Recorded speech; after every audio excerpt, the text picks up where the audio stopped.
part 2 of Gulliver's Travels, Lemuel Gulliver again finds himself washed up on foreign lands. When he realizes his ship has left him, he begins to explore the land. He wonders why the grass is so tall and marvels at the cornstalks standing 40 feet high.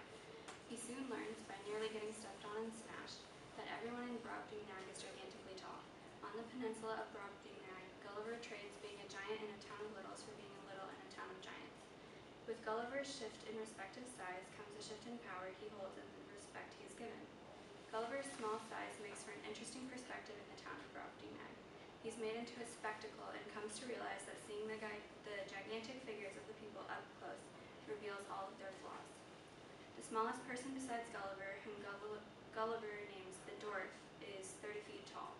The dwarf is a telling rival for Gulliver, revealing how much value and authority Gulliver and the people of Brobdingnag pair with size. Before Gulliver arrives, the dwarf is the laughingstock of the town, and when Gulliver gets there, the dwarf quickly diverts the mockery to Gulliver, who is even tinier. Nothing angered and mortified me so much as the Queen's dwarf, Gulliver recalled. He would always affect to swagger and look big as he passed by me in the Queen's antechamber while I was standing on some table talking with the lords or ladies of the court, and he seldom failed a word or two upon my littleness. Gulliver defends himself by reminding the dwarf that he too is small compared to the rest of them. Nobody wants to be embarrassed in front of the king and queen.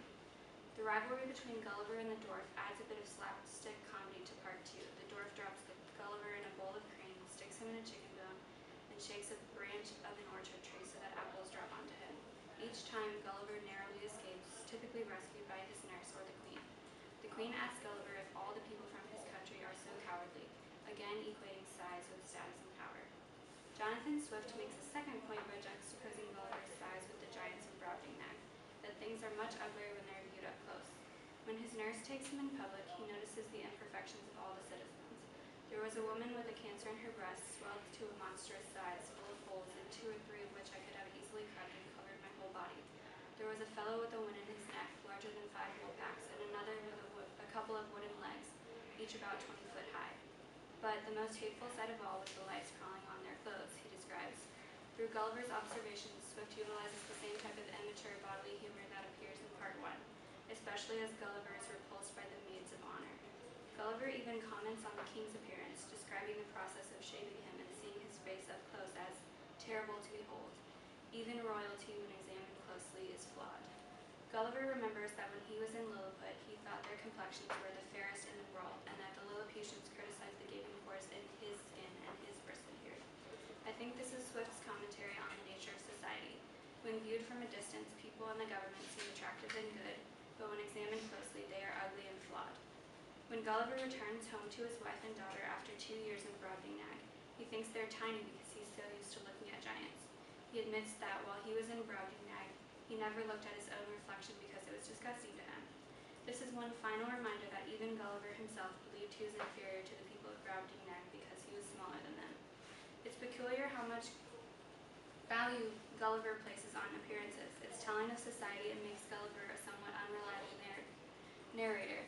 When the Lilliputian criticizes his uneven skin, he roars, he retorts, I am as fair as most of my sex and country, and very little sunburned by all my travels. He's very caught up in appearances and comes off as superficial and cocky. At first it was strange to me that Gulliver acts as a slave to the giants of Brobdingnag. He refers to the farmer who takes him in as master. This is an odd mindset for someone who just came from a land where he was much larger than the rest of the town. However, this dynamic makes sense when considering the status that Gulliver held among the Lilliputians. They were intimidated by him and viewed him as almost godlike. He easily could have crumbled them in his hands, but instead he decided to play along and abide by their societal rules. He does the same with the Brobdingnags, except this time he has no choice because they are the ones who could crush him. Gulliver is a biased narrator, but I think Swift is trying to make a larger point. People are all biased, and it's human nature to have preconceived notions of authority based on size and appearance, and to follow the rules before ever questioning them.